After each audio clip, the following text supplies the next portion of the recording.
I now hand the conference over to Mr. Nishit Jalan from Axis Capital. Thank you, and over to you, sir. Thank you so much. Good morning, everyone. Welcome to Q4FY20 result conference call of Endurance Technologies. From the management team, we have with us Mr. Anurag Jain, Managing Director, Mr. Ramesh Gehani, Director and COO, Mr. Massimo Venuti, Director and CEO, Endurance Overseas, Mr. Satyajit Ray, Director and Group CFO, and Mr. Raj Mundra, Treasurer and Head Investor Relations.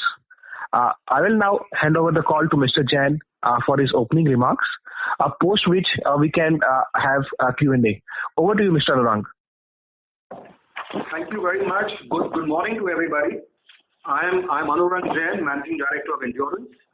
I would like to share details of how we have done in Q4 and of the whole financial year of 2019-20. In India, in the year 2019-20, as per the CM data, the two-wheeler industry sales degrew by 14.4% compared to the previous financial year. Scooters degrew by 16.4% and motorcycles degrew by 12.8%. The automotive industry in India had a degrowth of 14.8%. The two-wheeler sector saw a degrowth for the first time since the global financial crisis in 2008. In Europe, in 2019-20, there was a decline of 5% in the European Union automotive sales. Our European sales had a degrowth of 2.7% in euro terms, partly also due to the fall in aluminum alloy prices. On the financials, I will briefly talk to you first about the fourth quarter of 2019-20, and then I'll take you through the financial year of 2019-20. During Q4, as compared to previous year's same quarter, our consolidated total net income degrew by 15.3% from rupees 19,060 million to rupees 16,142 million. Consolidated EBITDA degrew by 22.7% from rupees 3,302 million to rupees 2,553 million. Consolidated EBITDA margin was at 15.8%. The profit after tax degrew by 28.1% from the previous year and was at rupees 1,068 million at 6.6%. During Q4, our standalone total income degrew by 15.3% from rupees 13,449 million to rupees 11,390 million. Standalone EBITDA degrew by 28.9% from rupees 2,120 million to rupees 1,509 million with an EBITDA margin of 13.2%. Standalone profit after tax degrew by 34.8% and was rupees 719 million at 6.3%. I will now brief you on the financials for the financial year 2019-20. During the financial year 2019-20 as compared to the previous financial year, our consolidated total income degrew by 7.6% from rupees 75,375 million to rupees 69,653 million. Consolidated EBITDA grew by 2% from rupees 11,558 million to rupees 11,784 million. The consolidated EBITDA margin was at 16.9%. The profit after tax grew 14.2% and was rupees 5,655 million at 8.1% after considering the Maharashtra State incentive for mega project amount of rupees 874 million. The consolidated ROC was at 21.7% and ROE at 20.3%.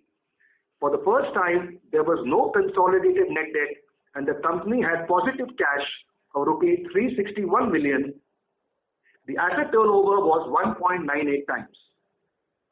During the financial year 2019-20, our standalone total income degrew by 8.4% from rupees 54,337 million to rupees 49,748 million.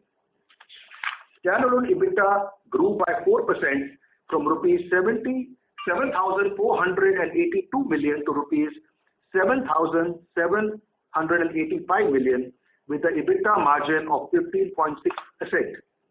The profit after tax grew 19.5% and was rupees 4,277 million at 8.6% after considering the Maharashtra state incentive for mega project amount of rupees 874 million.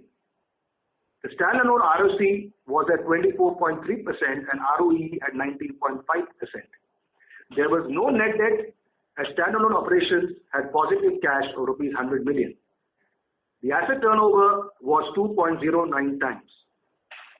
We would like to mention that Endurance is focused in both its Indian and European operations for a profitable growth and on growing higher than the industry growth. Detailed financials are available with the stock exchanges and on the Endurance website.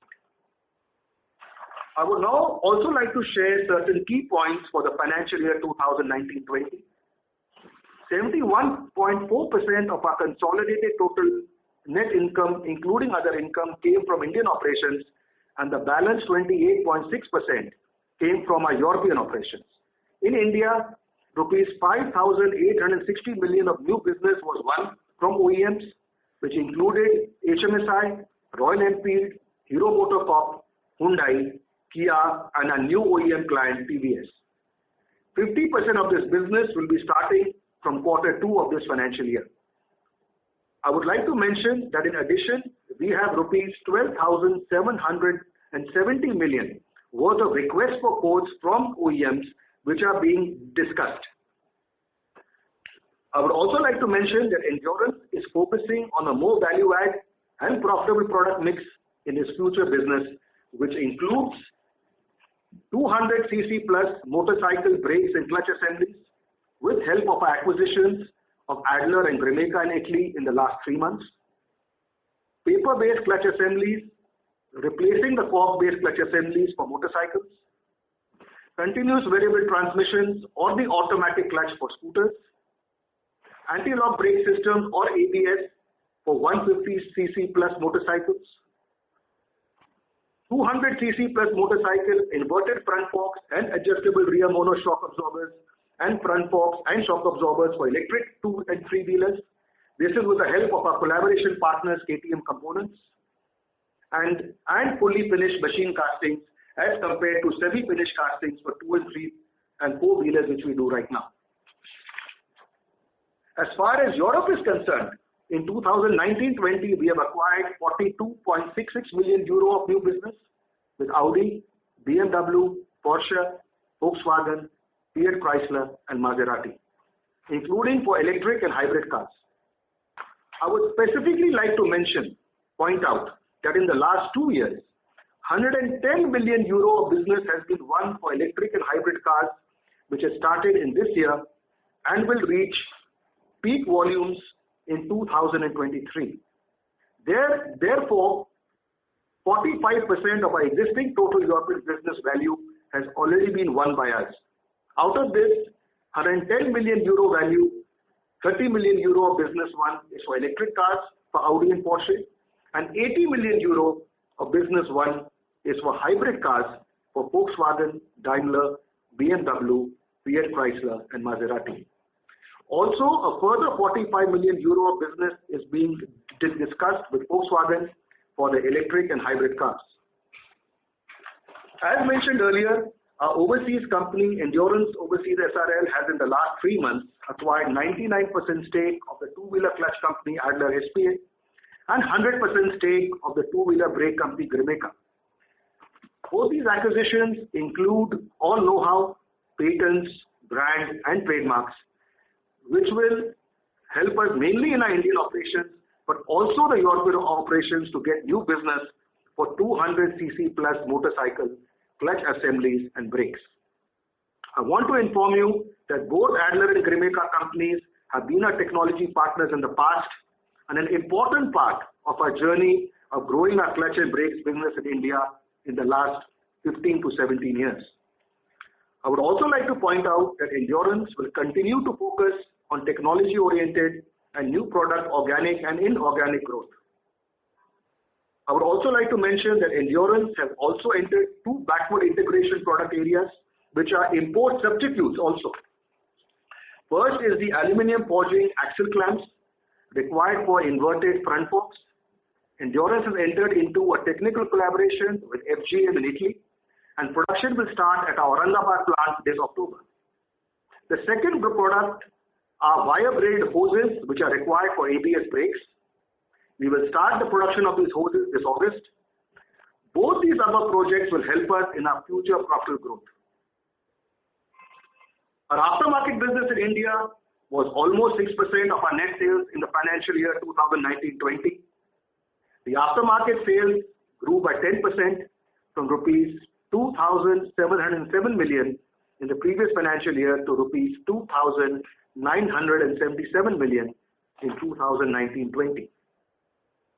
As you all know, the COVID-19 pandemic gave rise to a very challenging and difficult situation. Our plant operations in India and Europe are suspended, ranging from 30 to 50 days due to lockdowns.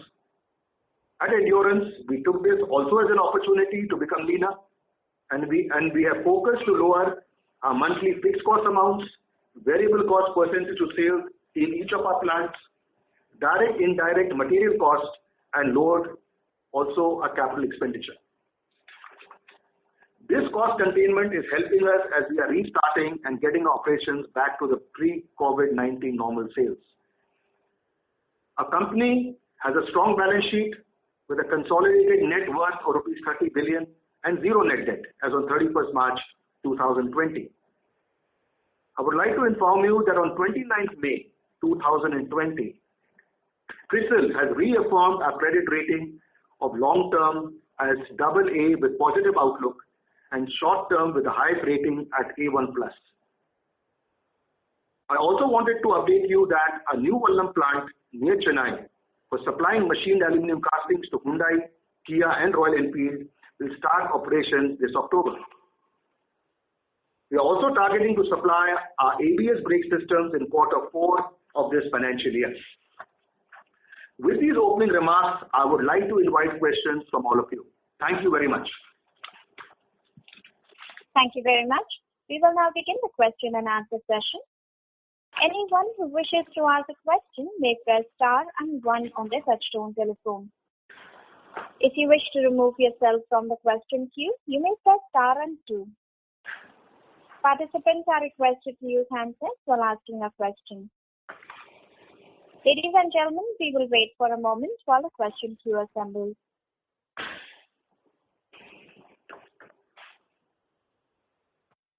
The first question is from the line of Ashutosh Tiwari from Equirus. Please go ahead. Yeah, hello sir. Congrats on this with the numbers considering environment. Yes. And so my first question is that in this current environment, we probably have few companies which are net cash company, and we're probably in a better position to also capitalize to gain market share in different segments. So what is your strategy and the product segment that we are looking into in terms of gaining share in the products basically, and also some light on ABS and two-wheeler alloy wheel segments where we can do better, and what's the current status over there? See, as you know, fortunately, 78% of our India sales is mainly for the two-wheeler industry. And if you see, even from Q3 to Q4, if you see our share of business in front forks, clutch assemblies, brake systems has increased. In fact, for front forks has gone up from 31 to 40% in Q4. The reason being the product being changed for a company like Honda, which I've been saying that scooter front forks replace the shock absorbers. We have an order of 2.86 million, which should now reach, it had already started reaching its peak in February, March. But with COVID-19, it has, been postponed. But they will be, I think, starting in second half, they will be, I think, hopefully next to normal. As far as the product mix is concerned, see, we have always focused, like I mentioned, the list of items. We are getting into paper-based clutch assembly, 200cc plus motorcycle, brakes, clutches, which we are not largely there right now. We are into 200cc. Already we are supplying inverted front fork and shock absorbers. So these bikes are increasing, not only with Bajaj or KTM, it is also increasing with Honda and with other OEMs in India. So we want to focus on the 200cc plus market for brakes, for clutches, for front fork shock absorbers. Also go into fully machined castings for 2 and 3 wheelers, and for transmission go more for the paper clutch assemblies. And as we speak, even the combined braking system, we are increasing our customer base by starting supplies to TVS and Honda in the next quarter. And ABS, like I said, our target is to start in quarter 4. So these are our strategies which we are taking forward, and we have already in the last 3 years, almost spent 10,000 million rupees on capex, and we don't have to do much capex in this year. The capex will be not more than, I think, say 1,500 million rupees this year, and that is 60% is for expansion because of some new projects. I told you about the backward integrated projects of wire braided hoses and forgings and some other project, a new plant in Vallam, which is coming up for Hyundai, Kia and Royal Enfield. So we are in a very strong position, I would say. And I think the product mix is going to be the kind of products which I mentioned, which will give us much more value add, higher profit margins.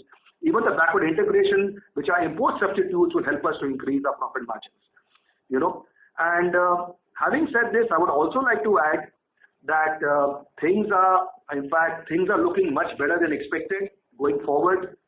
Somehow I think the two-wheeler industry is I think doing much better than what we expected, and we hope for a very good quarter 2 compared to what we had expected, looking at the schedules we are getting from all the OEMs. So I think we are in a good space, being 78% of our India sales for the two-wheeler industry. So I think a quicker going back to normal. Of course, I can't predict the future, but quarter 2 is looking much better than what we expected, and with the new product mix, I think I'm quite optimistic. So in like June and July, what kind of production level we are looking at in terms of pre-COVID? See, in June we will be at about, in India, 50 to 55%. Overseas, I think Mr. Venuti can speak later on that. And of course, in July we'll see a good increase. Don't ask me for a figure. I can only tell you it's much better than expected. Okay. Okay, thanks a lot. Yeah. Thank you. The next question is from the line of Ronak Sarda from Systematic. Please go ahead. Yes. Yeah, hi Anurang. Thanks for the opportunity and congrats on good set of numbers. So first question, just a clarification on the financials. We have seen some reversal of government grant. If Mr. Ray can specify where this has been adjusted, is it part of other income? Okay, so I will request Mr. Ray to answer this question. Yeah. So you know that we book mega project incentive which we've explained over the last 4 quarters. That's part of Maharashtra state government incentive. So during the current year, over the first 3 quarters, we had booked mega project incentive amounting to 94.4 crores. But in quarter 4, we came to know that electricity duty benefit for our Aurangabad plants forms a part of this mega project incentive. So then we were obliged to reverse this electricity duty benefit right from the start of the incentive till March 20. That amount came to 70 million. So that's the reversal that you're finding. And this is contained in the revenue from operations, not in other income. Okay, so it is reduced from revenue from operations directly. That's right. Okay, thanks. So first question then on cost, rationalization efforts which you have undertaken during the last few months. If you can highlight what measures we have taken and what kind of benefit which we can see over the next 12 months as the revenues ramp up. See, basically we are focused on fixed cost amounts. Whether it's all our corporate expenses, it could be professional fees, could be travel expenses, could be many office expenses. Also we have tried. We've also frozen the increments for this year. Which is a part of the fixed costs. Yeah. So what we have done is in this year we have tried to lower our fixed cost amounts. So as we are going back to normal, these fixed costs will increase, but they will not go back to the levels of March 20, number one. Sure. Second is on the variable cost percentage. If you see the focus of each and every expense of the variable costs, these are basically a manufacturing operational cost. And we have lowered the percentage by 10% of that cost as a target to all the plants. So we have already achieved it when we restarted in May. And this is something which we want to sustain. Because what happens when things are going well, you don't look at so minutely many of the expenses which you do in a situation which we are experiencing. So we have gone into every detail. Thirdly, we have renegotiated our material costs, both the indirect materials, your consumables, etc., spare parts, for machines. I mean, all the indirect and also your direct by going to best cost vendors, doing some clean sheet costing again, getting alternative vendors in. So a lot of work has gone, I would say, in the 75 days of lockdown where we were at home. And also the capex, we have reviewed and we have brought down to, like I said, 1,500 million rupees. So a lot of work has gone in this period to become a leaner company. And of course, I'm talking about India. Mr. Venuti will throw light more on the overseas operations. But the whole idea is that as we go back to normal, we don't lose some of the edge which we have got, which is kind of effort which I would say a whole team at Endurance has made in this lockdown. Sure. Okay. Sir, second question then on the capex, you highlighted the number. I mean, if you look at it, this is the lowest number in last 3 years where we have gone through pretty large capex cycle. And to congratulate you, we have, now like 11 years in a row we have generated SPF.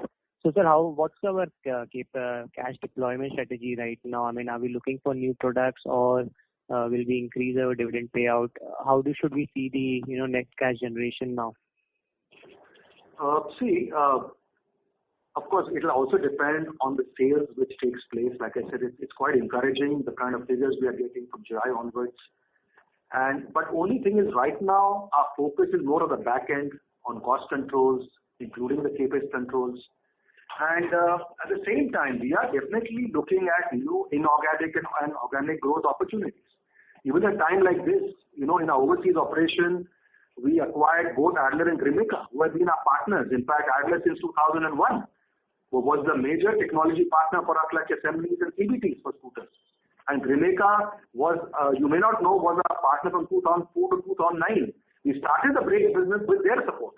There were not many companies giving brake assembly technology. And it's a great feeling to own these companies now, in Endurance.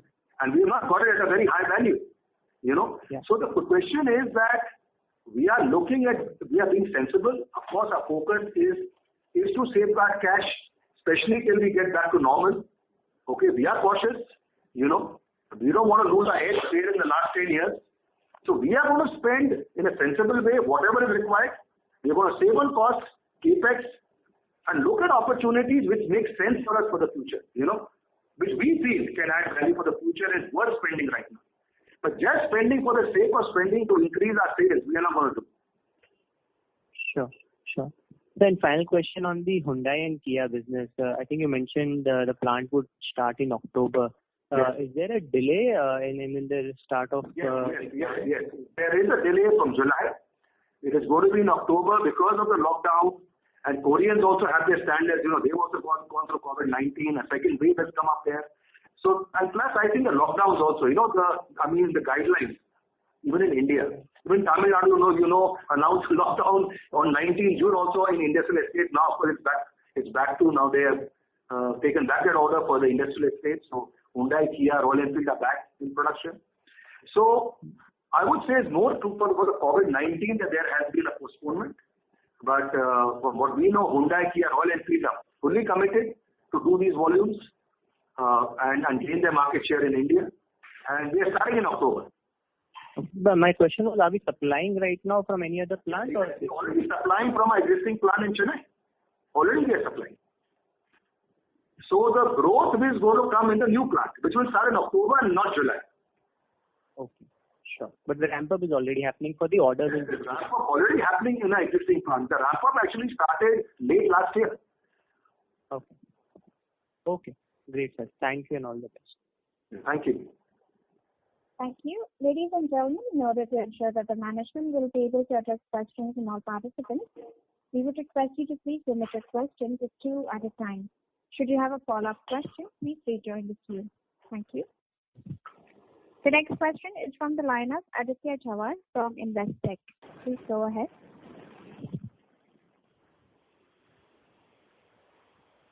Aditya Jhawar from Investec, your line is unmuted. Please go ahead with your question.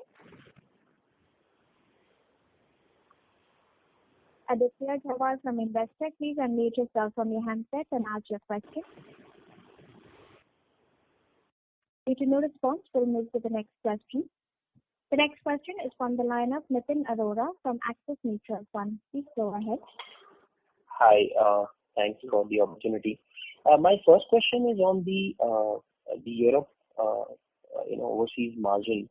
We saw a very strong performance, and though just to put it in the context, we also saw the decline in the gross margin and so in the employee cost and the other expenditure. I'm talking about quarter on quarter.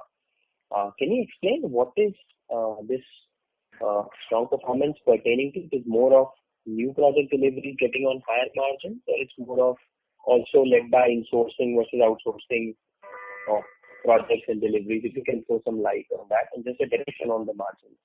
Now, I'll request Mr. Venuti to answer this. Asimo, please go ahead. Yes.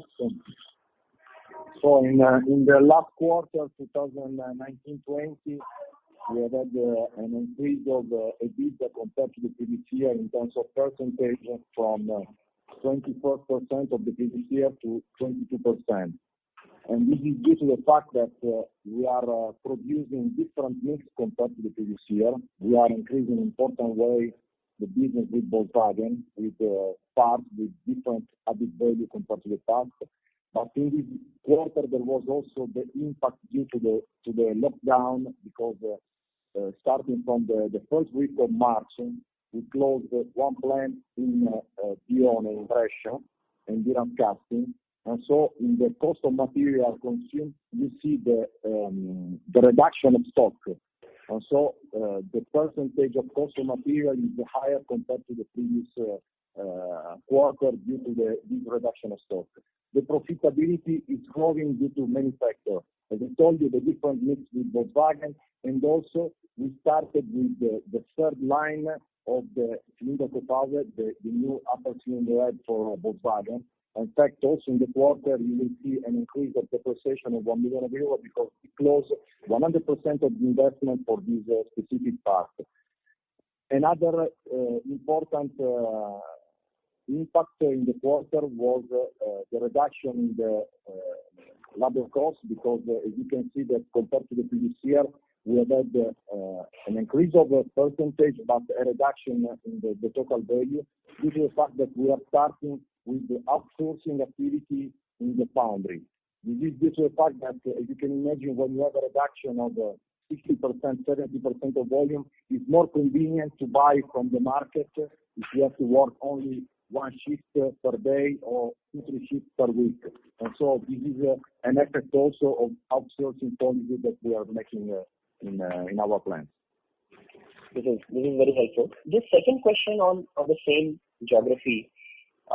If you remove the way China has normalized in terms of their, whatever it is, the pent-up demand or the actual demand, UK, opened late, but Europe also, late got opened, then US.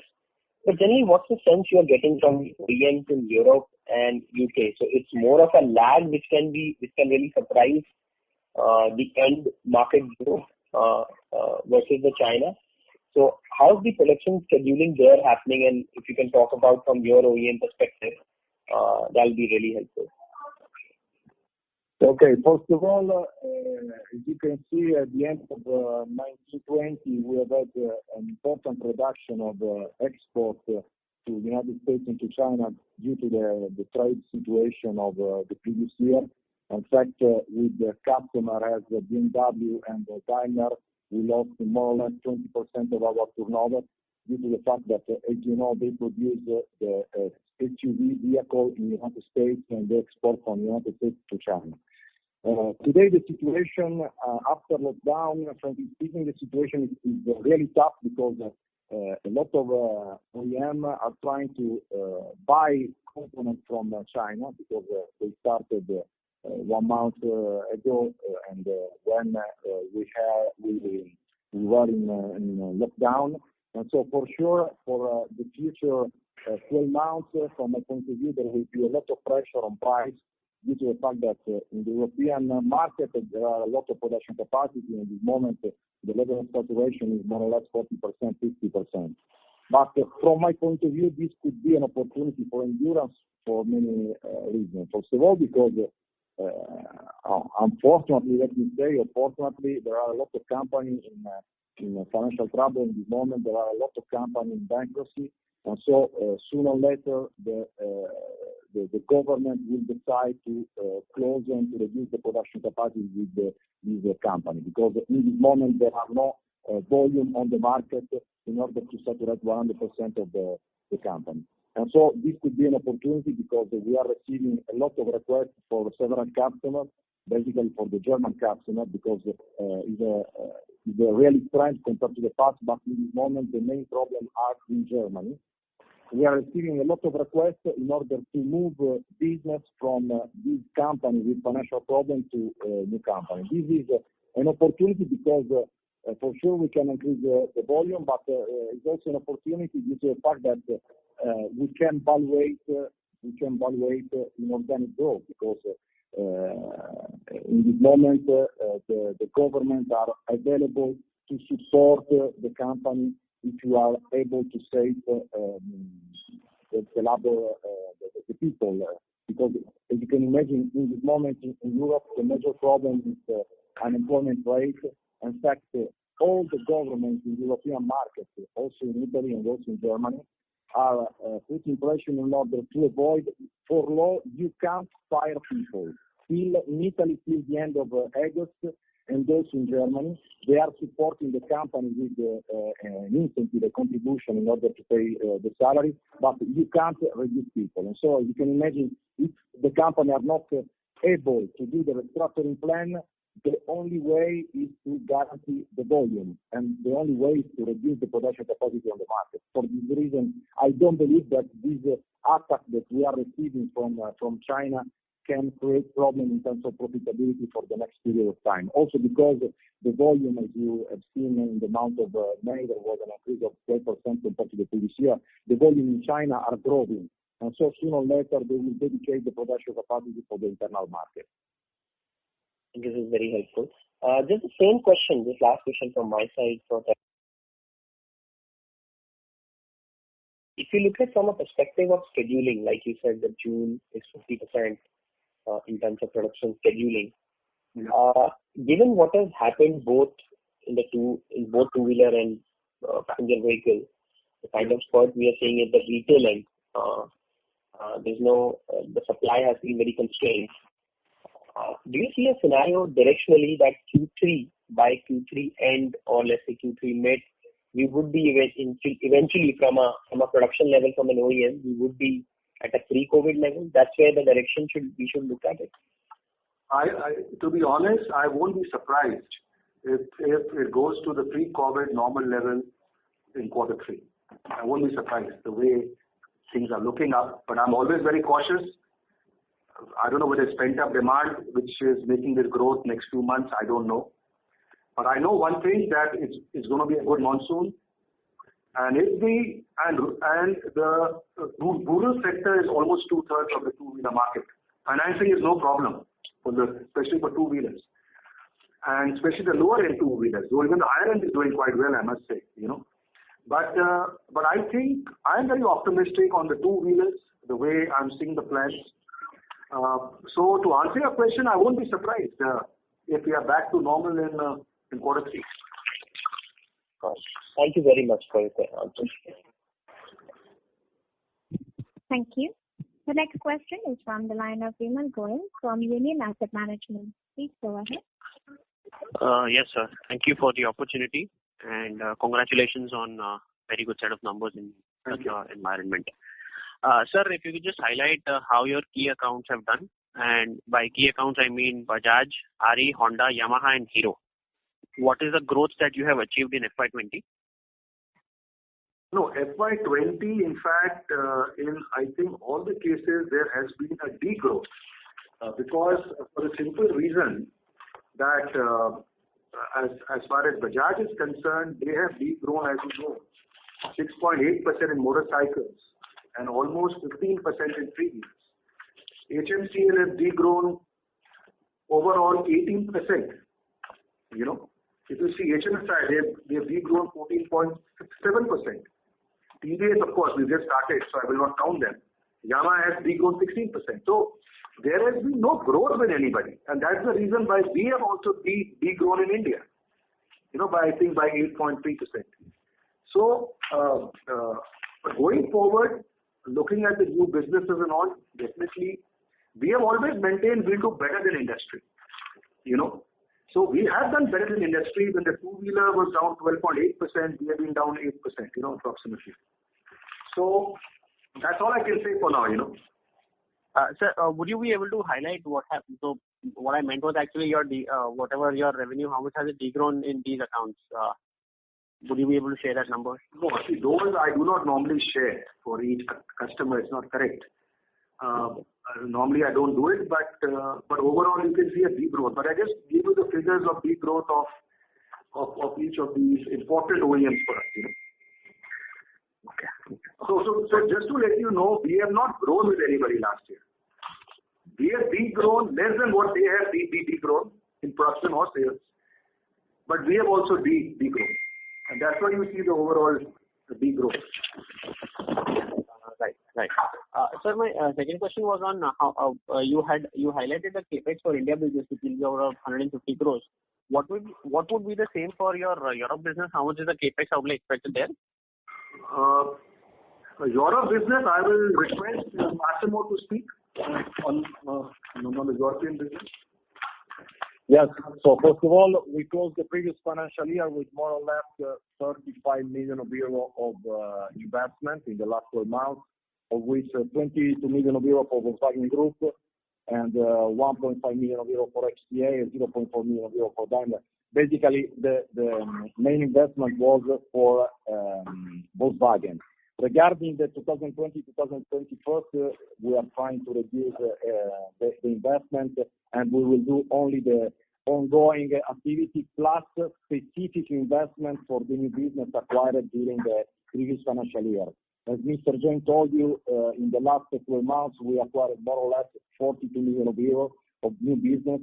This business will start in 2022, and the resume will be in 2023. And for this reason, we have to start to implement the production capacity for Audi.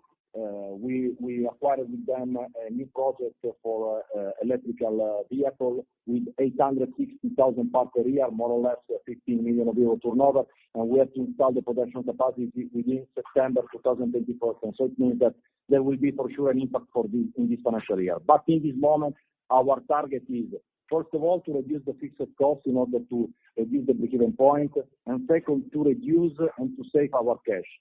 At the end of March 2020, for the first time, we reached a surplus of cash, which was with 3 million euro, and we haven't net debt, and we want to try to make cash profit also in this financial year, even if the condition of the market is not so positive. But it's absolutely important to reduce and to maintain the beta, but also to reduce the investment. And for this reason, we are trying to make a synergy and to understand, as I told you before, if it's more convenient to do activity of outsourcing compared to produce with inefficiency inside our plants. Right. Thanks a lot for that clarity. Yeah, I know. Actually, I'm not. In fact, there's one clarity I wanted to give you. That's to your previous question. We did grow by almost 9% with Hero, and we grew about 40% with Hyundai. Okay, just to give that to you. And in fact, one more thing I'd just like to add, that as a share of our India business, HMSI has increased quite substantially compared to the previous year. So they are at now almost, I think, 13% compared to 8% in the previous year of our India business. And this is largely because of the scooter front fork shocker which started in Q4. Front fork replaced the shock absorbers, and right. Sir, if you could highlight qualitatively then, how is RE and Yamaha doing for you? Qualitatively. I mean, No, they have been, as far as RE and who else? Yamaha. Yeah, so they have slightly gone down as a percentage of the overall business. But you're still picking up shares in terms of increasing your content? Yeah. See, because RE, we have started brakes in a big way. So RE, the brakes business will increase for them. And as far as HMCL is concerned, with the Halol plant, increasing the production for whom we have set up a factory for them in Halol.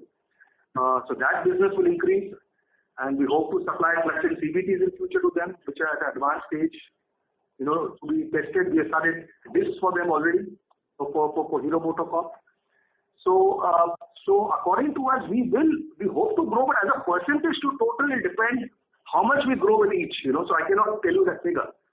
But if you talk about 1920, RE and Yamaha has slightly gone down, and HMSI has gone up quite substantially.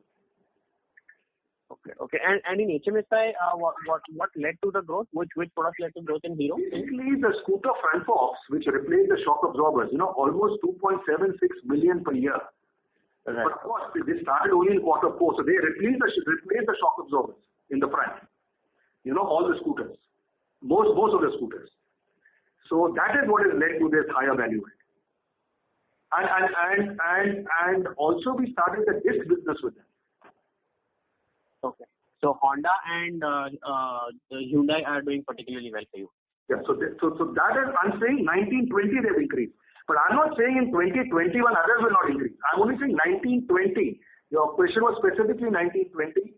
Yeah. And earlier I said that we had de-grown with all, but with Hero and Hyundai we have grown. And HMSI, the share of business has gone up as a total. Fair enough. Thank you so much, sir, and all the very best. Thank you. Thank you. The next question is from the line of Niket Shah from Motilal Oswal Asset Management. Please go ahead. Yeah, thanks for the opportunity and congrats on a decent set of numbers in a challenging time. I think in your initial remarks, you mentioned that last year you had won about 586 crore worth of new business, and this year you have inquiries of 1270 crores. Is that number correct? Yes. We have requests for quotes for 1277 crores. 12,770 million. Yes. Sure. So, sir, typically, what is the conversion rate that one should really think about? I'm just trying to understand that a time like COVID, does it... One can safely take half that figure. Half. Right. So, essentially means that at a time like COVID, is there a situation where you're gaining substantial market share then? Because if I take half of that, it's still higher than last year, right? So, yes, that essentially fills the gap for the degrowth in the existing business. So, essentially, in that sense, you might still end up with a kind of a growth, assuming you normalize from the third quarter.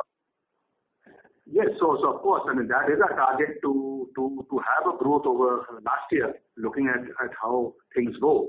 So definitely, we want to grow higher than last year from Q3, for sure. Sure. And sir, go on. But the business which we are going to win this year will only start most probably in the next financial year. Perfect. Absolutely. Which you won last year, like I said, 50% will start from Q2 of this financial year. Absolutely. That's encouraging. And sir, one final question is on the, given the disruption in supply chain that you've seen across the board, any opportunity for getting inroads into the four-wheeler category with the market leaders? I think the biggest opportunity is with Hyundai and Kia. Tata Motors, we are taking a lot of business, but they are not doing too well. But Hyundai and Kia, I would say in terms of aluminium machine casting, is the biggest opportunity, where 2,790 million rupees of business we've already won last year for both Hyundai and Kia. So if you see in the four-wheeler space, this is an opportunity on the exports. we are hoping that Getrack, which is a transmission maker for Ford, those volumes we are seeing increasing from next month onwards. And as we speak, we are looking at other OEMs for exports of machine castings.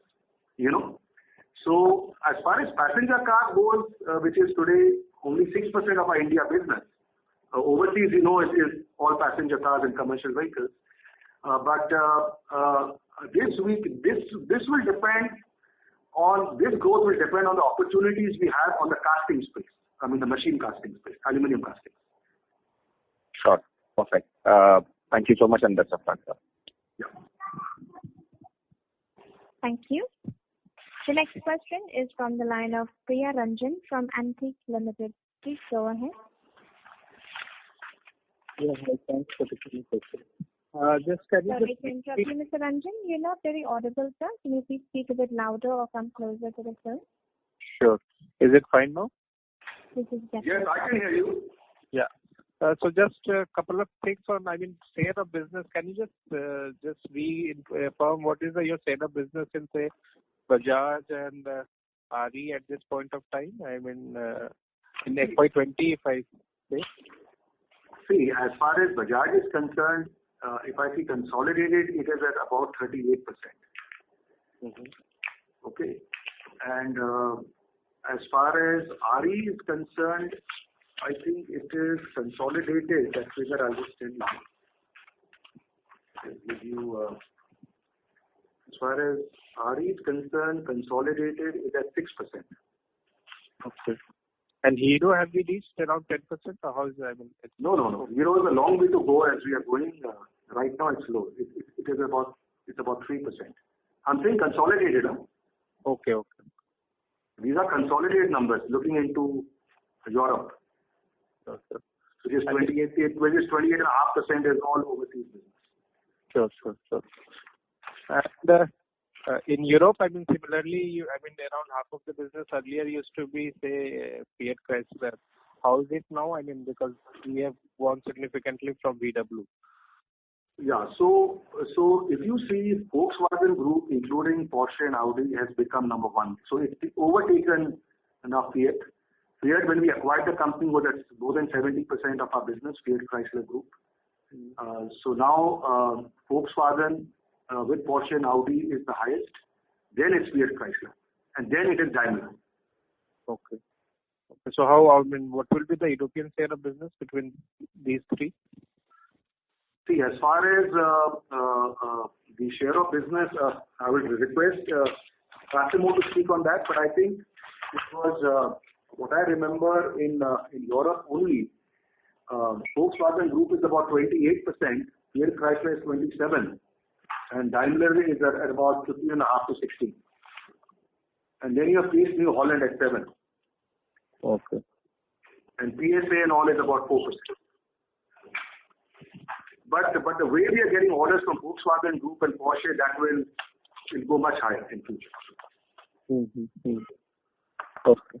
And given the, based on European operation, given the way the German government has actually started giving incentive to more of electric, and there has been some trend in the electrification post-COVID in Europe because of whatever has happened, and there has been some benefit from the government side as well. So do you see some risk of your old orders of, say, VW and all?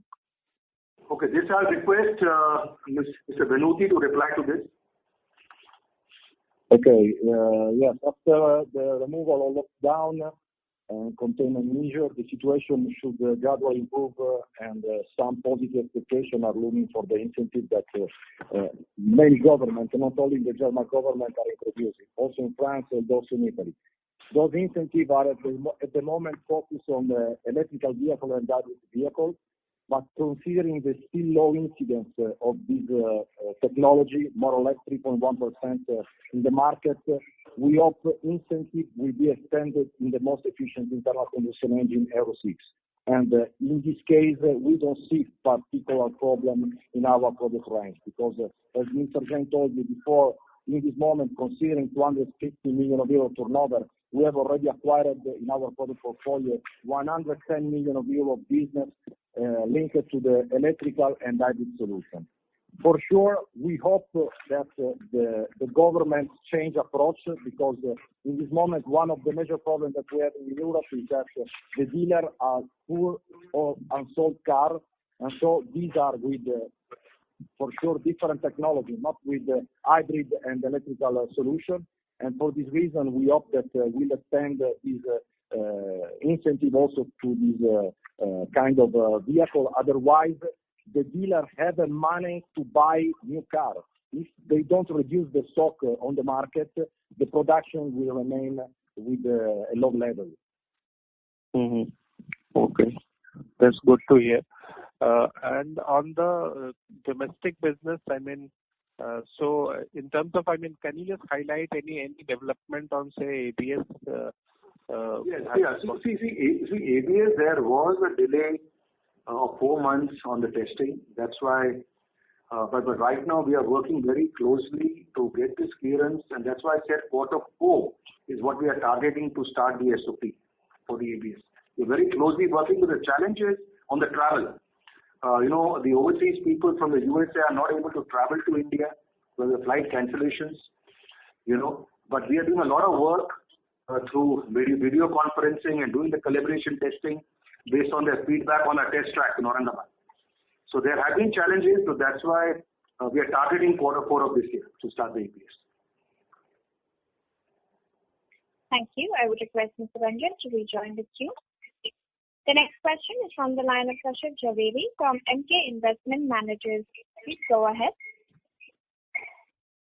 Yeah, just one question. What is usually the maintenance capex, for you on yearly basis? All other questions are done. See, normally, generally, if you see last 2 years, we just give me a minute. I mean, normally the capex for expansion is around 70, and if I see the other capexes, which includes say dies, that's about 11 to 12%. Dies for die casting. Then you have quality, process, efficiencies around 5%, and you have your routine capex. If you talk about that as a maintenance capex, then it is at 4%, and R&D expenditure another about 4% to 5%. Sometimes it has gone up to 10% also. So you think capex for expansion is 70%? Normally it's 70. Going forward this year, it will be not more than 60. Right.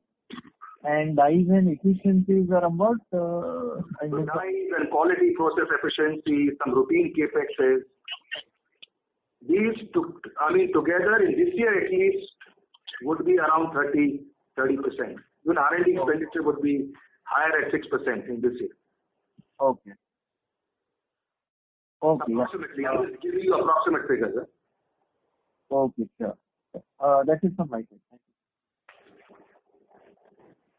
Thank you. The next question is from the line of Praveen Yulekar from CKS CIMB. Please go ahead.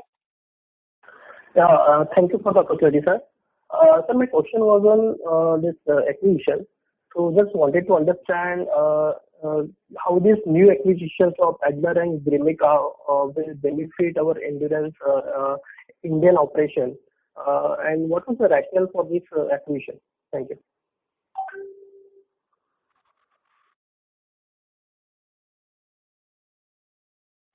Hello. Ladies and gentlemen, we lost the line for the management. Request you to please stay connected while we join them back. Thank you.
Ladies and gentlemen, thank you for patiently waiting. We have the line for the management reconnected. And so we have Mr. Praveen Yulekar in the question queue.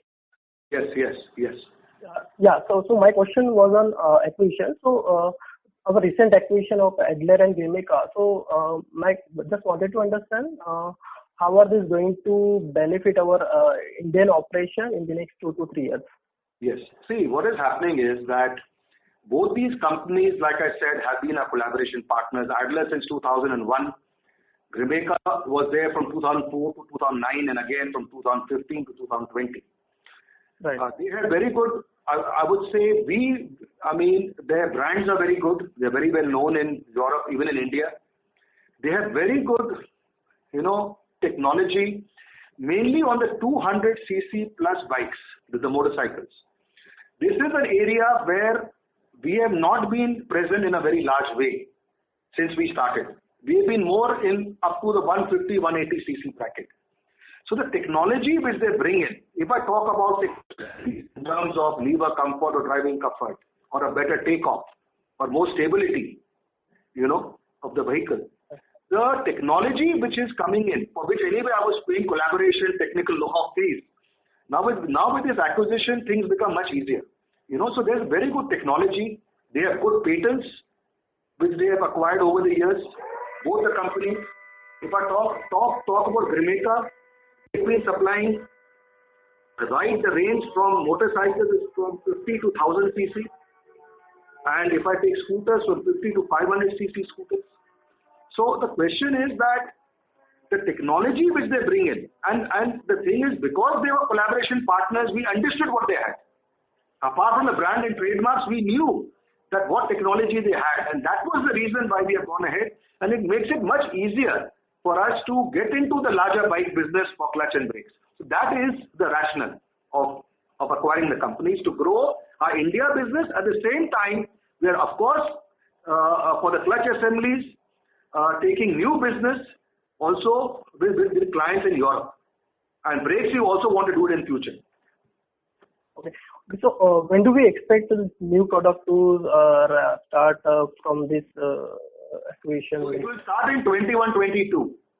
In fact, in India, it will start in 21-22, not with just one customer, I think at least 3 clients. Because already we have got the orders. Thank you. I would request Mr. Yulekar to rejoin the queue. The next question is from the line of Bhagesh K from HDFC. Please go ahead. Yeah. Hi, sir. Bhagesh here. Hello. Yes. So the broader question about the company is this. See, Bajaj Auto has a policy, they do import from China, not directly, indirectly. Point is, our size is big enough. So for the India unit, over the next 3 to 5 years, obviously it takes time, the validation and the testing. What is the opportunity that we can displace the Chinese import content in India?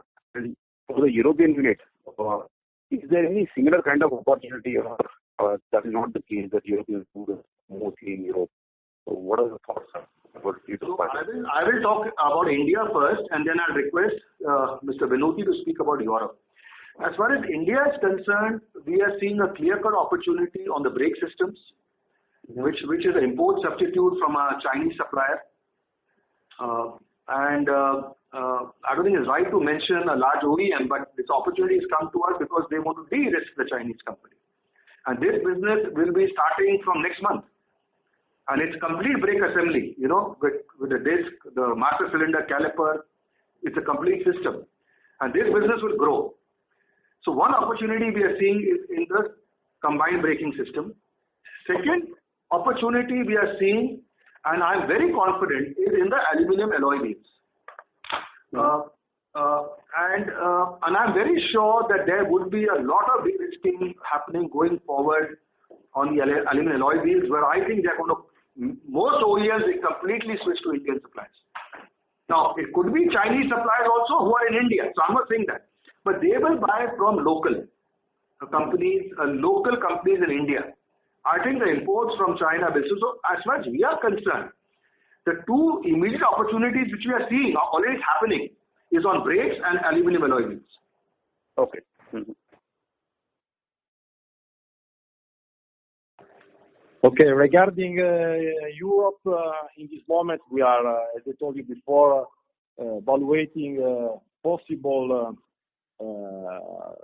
acquisition in terms of organic growth, but also strategic opportunity for organic growth, because it will depend from the market. As I told you before, if they want to reduce the production capacity, for us it's better, as you can imagine, because we can start from greenfield and we can invest in our plant. But at the end of the day, if there are some companies with potential from the product portfolio point of view and also for the customer portfolio, we are available to evaluate the possibility to grow with a specific customer. Our target in this moment is to understand which will be the situation in terms of volume for this financial year, because the expectation is to close with -25, -30% in the European market compared to the previous financial year. And so the target in this moment is for sure to guarantee the profitability and the cash profit in our company, managing the situation of the cash flow. But we are completely open also because, as you know, in the last 2 years, we have done an important founding activity in order to be able to catch some opportunity on the market. Mm-hmm. Okay. So this is regarding the aftermarket business of the company. Yes. Is there some kind of opportunity to substitute the cheaper Chinese? At least the tire industry has met some success with the government, some restrictions have come. So what are the parts where some opportunities there for our replacement market business, after spares business they have? See, if you ask me, one area which is a huge opportunity is the shock absorbers. I don't know whether you know, we in fact did 100 crores of only shock absorber sales last year. Yeah. No, that's in India. Okay. Okay. And if you ask me, this is an area, and if I talk about in 2021, we are planning to do a very good business of shock absorbers for mainly customers like Honda in both South America and countries like Indonesia, Southeast Asia. There's a business which you have already got for exports, Okay. And I think this is where the Chinese were present, but we may be at higher price, but still people are willing to pay that extra price. The same strategy which Bajaj did in Africa.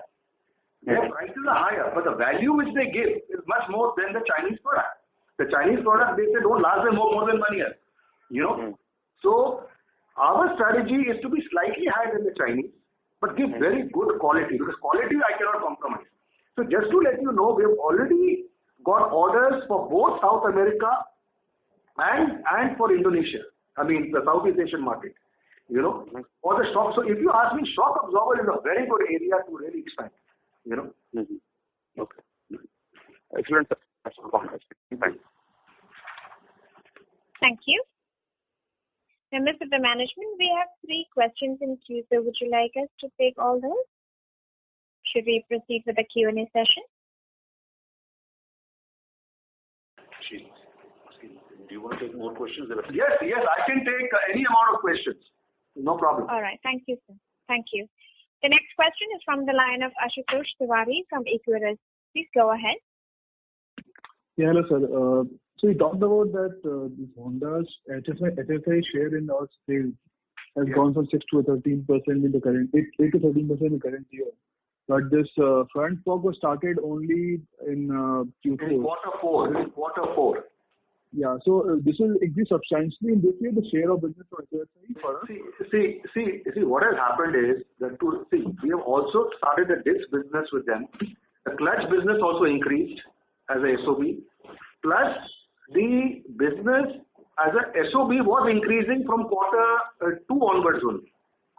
So, though the scooter front fork shocker started in quarter 4, the business with HMSI, in spite of the degrowth last year, was already increasing as a SOB.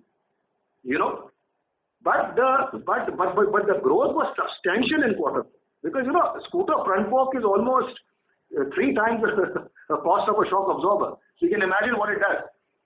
Okay. And it had almost reached peak in February, March till this COVID-19 hit us. But we are hoping that now, looking at the second half, they hopefully should go back to normal. The same levels of quarter 4. Okay. And like you said that Bajaj is 38% of consolidated revenue. What it would be for HMSI? HMSI is, I think, slightly more than 8%. Now, don't ask me any more of these SOP figures. I don't give it normally. I'm just enough to give it. I'm just doing it, right now. Okay, no issues. And lastly, on this two-wheeler alloy wheel, what is your capacity right now? And in terms of inquiries from different OEMs, is it increasing right now? Yes. In fact, it is increasing. In fact, I have to take a call whether to invest more. See, my capacity is 1.2 million sets. It's 2.4 million wheels. I can stretch it slightly more, 10% more, But I'm really thinking, let me see how this policy stabilizes with China. Then I'll think of expansion, Right now, I'm not thinking of any expansion, though the opportunity is there. And I'm very confident what I've said earlier. Alloy wheels will be only bought locally. Okay. And how is it, like, say, in terms of margin profile, how is the business? Is there any improvement? It used to be low margin. No. I would say it's quite good. Okay, got it. Okay, thanks a lot. Thank you. Thank you. The next question is from the line of Jinesh Gandhi from Motilal Oswal Financial Services. Please go ahead. Hi, sir. My question pertains to, firstly, on the European operations. You talked about increasing orders from EVs and hybrids. So can you throw some light on, based on your entire product portfolio for Europe, what would be the content content offerings in EV and hybrid versus ICE? Would it be similar or substantially higher, given that some products would not be relevant? Yeah. So the content of these components are very similar compared to our product portfolio. There are no change. The only difference is that in this moment the car makers are trying to reduce the number of platforms in order to make synergy and economy of scale. And so it means that with this new business, the volume are really higher. This could be an opportunity for us because, as you know, we are specialized in the high level of automation, and so we have a good cash situation, and we are able to invest in an important way because the volume will be very high compared to the past. Only due to the fact that they are trying to reduce, as I told you, the number of parts, the number of engines, and also the technical solution is going in the direction that there will be only one transmission for several different cars. And this is completely different compared to the past. But from my point of view, the only risk could be that, as you know, in this moment, more or less 80% of our product portfolio, we are only supplier, the sole supplier. In future, probably this will be not possible because we are speaking about million of parts because they are investing in hybrid and electrical solution for worldwide. So it means that they will produce the same transmission and the same engine around the world, in the United States, in Europe, in East Asia, and so on. But from the technical point of view, and also for the typology of the machine that produce this part, there are no changes compared to the past. Okay. So if I've understood correctly, even with the loss of content and transmission in that way, content is similar in EVs and hybrids versus ICE. If you speak about the number of pieces, for sure, the electrical solution has a reduction in terms of number of pieces.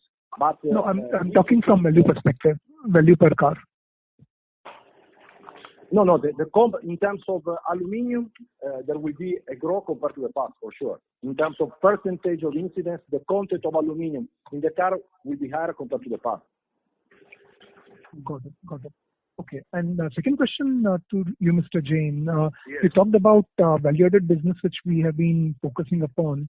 So Yes. Can you throw some light on what it is currently as a percentage of our India revenues, ballpark, and what is your focus and target to take it to over the next 3 to 5 years, given that so many value-added products we are focusing upon right now?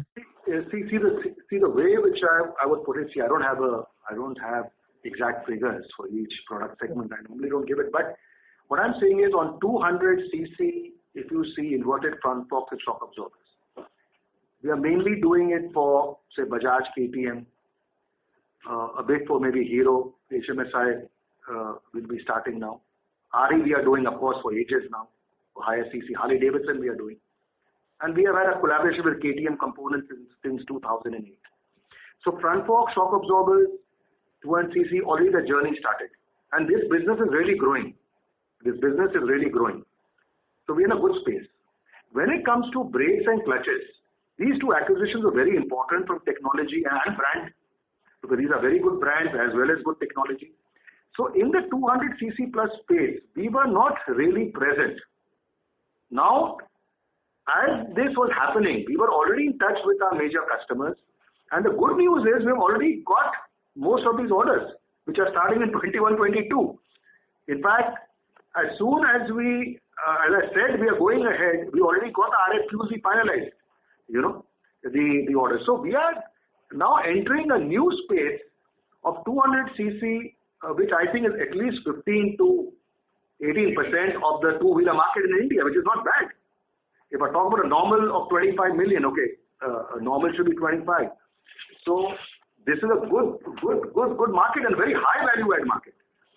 So one area is that future we will see good larger brakes and clutches to supply. And in the clutches there would be the cork. From cork it will go to paper, so higher value-add. Next is the ABS, which is coming in.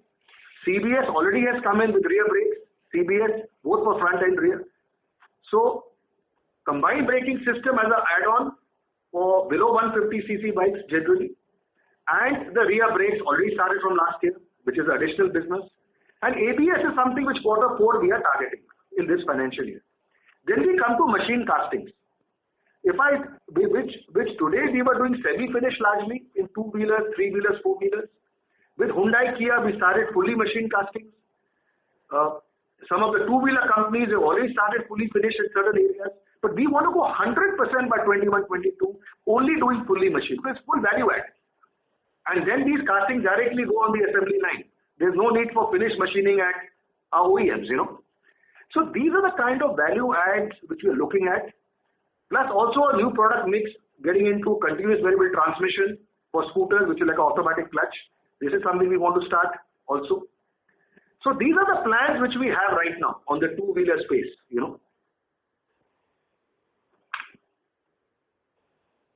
Thank you. The next question is from the line of Aditya Jhawar from Investec. Please go ahead. Hi, thanks for the opportunity. My question is for European business. If you see the OPEX line item, there is a reduction on a Q1Q basis of almost 15 percentage points, despite the revenue being, slightly lower. And that actually, drove the margin expansion despite negative operating leverage. So what actually happened in the OPEX number for the European business, and what could be the sustainable run rate on a quarterly basis? I would request. Can you repeat, please, because I didn't understand. I'm sorry. Sorry. For a European business, the operating expenditure declined about 15% as compared to the previous quarter, that is the December quarter. And that actually resulted in EBITDA margin expansion on a YOY basis. So what drove this, reduction in operating expenditure? I think that you are speaking about the other expenses that we have in the profit and loss. There is an increase compared to the previous year and in the Q4 of 5 million euros. Is correct? Is this the question? Yeah. Yes. So the question is reduction in operating expenditure. Is only due to the implementation, as I told you before, of the new line of Volkswagen. In the last quarter, 2019-2020, we started with the third line, and we have had an impact in the depreciation due to the investment that started in January and February 2020, and in the other expenses, all the implementation of this new line. Okay. So I'll take this question offline. Moving on to the India business, Anurag, you mentioned that the outlook provided by OEM is very encouraging. You mentioned that it's about 50-55% as compared to the pre-COVID level. But is it that next couple of months you are expecting it to go back to about 80-90% Yes, we are. Sorry, sorry, I didn't hear the last part actually. Please, can you repeat? I'm sorry. Yeah. So as we speak, we are at about 50% of the pre-COVID level. And you mentioned that the outlook provided by OEM is quite encouraging. Is that the expectations are pretty low and we are happy with 50-60% and that is an encouraging sign? Or are you expecting that next couple of months we will go back to pre-COVID levels? No, I don't think quarter 2 we will go to the pre-COVID levels, but I am quite optimistic about quarter 3 to go back to the. At least I'm optimistic based on endurance business and our share of business with the customers. Okay. And the final question is, given the lockdown situation in Tamil Nadu, the supplies to the Royal Enfield, they're progressing as per schedule, or is there some disruption in the supplies to Royal Enfield? No, in fact, it was there when it was announced from 19 June, but then 3 days ago, there was a meeting, I think, with all the OEMs and government authorities, the collectors and all, and I think now they are back. So they've all started again, the production, 3 days ago. So now the volumes will be going up. Okay, so it's back to normal. The supply is back to normal. Back to normal meaning, they have started the operations and they will be slowly going back to their target figures, what they had planned. Okay, yeah. That's it from my side. All the best. Thank you. Thank you. We'll take one last question, which is from the line of Rajat Rajoria from Angel Broking. Please go ahead. Sir, congratulations for the good set of numbers in such challenging times. Sir, my question is regarding market share wise, means what is our market share in our key products and where we stand and who are the major players in those segments, and how much market share the Chinese players are having in that our key major products? See, as you largely know, we supply mainly to the OEMs, Chinese, except barring alloy wheels, which is a good share, but like I said, I think by end of this year, imports from China should be zero, is what I feel, is my personal feeling. So as far as alloy wheels are concerned, that's my feeling. I know there are a lot of electronic items being bought from China. So because I'm not involved in that, I cannot comment. So in our products, to be honest, except alloy wheels, the share of Chinese is practically nil. I mean, it's not really a competition because our products are very technology oriented, and these are assemblies for brakes, clutches, suspensions. Many are safety products. So as far as we are concerned, like I said earlier also, quarter 4 saw good share of business increase. So we are almost between 34 to 40% for our front box and shock absorbers. For transmission, we are at around slightly more than 16% of the market, and brakes we are at about 25% of the brakes used on vehicles, because every vehicle will not have a hydraulic brake. We also have many, like scooters, have only some mechanical brakes, So of the brakes used, our type of brakes used, we have 25% of the market. So this is a market we want to grow as we grow SOB. I mentioned about 200cc plus getting the clutch and brakes, that will help us. As suspension increases for 200cc plus, that will help us. Scooter front forks for HMSI will increase our front fork share of business for sure. So, and getting into HMSI for the new CBS we are starting within 2 months. Quarter 3. TBS we are starting brake systems. We've got a large order. So all these things will help us, going forward to increase our SOB. That's very helpful, sir. Thank you. Thank you, ladies and gentlemen. Due to time constraints, that was the last question. I now hand the conference over to Mr. Nishit Jalan for closing comments. Thank you. On behalf of Axis Capital, I would like to thank Endurance Management and all the participants for joining the call today. Mr. Jain, if you have any closing remarks, or we should just conclude the call? No, I think I think all the questions were good, which you have answered. So my opening remarks is what I said. That's enough. Okay. Thank you. Thank you. Thank you. Thanks a lot. Thank you very much, everybody. Thank you. Thank you. Bye. Thank you. On behalf of Access Capital, that concludes this conference. Thank you for joining us, and you may now disconnect your lines.